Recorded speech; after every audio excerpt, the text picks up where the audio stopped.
एक किसान था जिसके दो बेटे थे।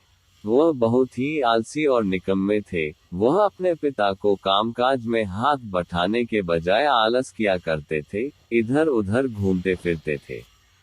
किसान को अपने बेटों की बहुत फिक्र थी। वो सोचते थे कि मेरे मरने के बाद इनका क्या होगा, यह अपना पेट कैसे भरेंगे, अपने परिवार को कैसे संभाल पाएंगे। एक दिन किसान की हालत बहुत ही गंभीर थी। किसान मरने की हालत में था। तभी किसान ने अपने दोनों बेटों को बुलाकर उनसे कहा कि हमारे खेत में एक खजाना गड़ा हुआ है, लेकिन वह किस जगह है उसकी जानकारी मुझे भी नहीं है, लेकिन खोदने बाद तुम्हें वो खजाना मिल जाएगा।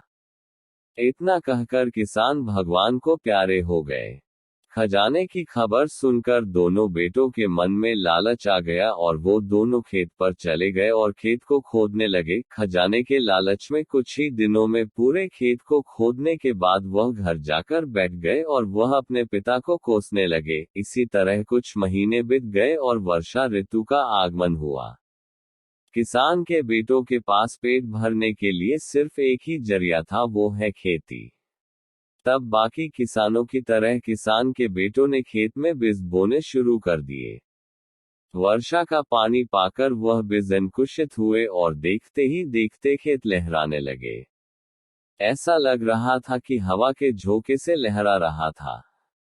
यह देखकर किसान के बेटे बहुत खुश हो गए। उनको समझ आ गया कि परिश्रम ही सच्चा धन होता है और वो उसी तरह से अपने पिता के शब्दों का मोल भी समझ गए और अपने कामकाज में लग गए।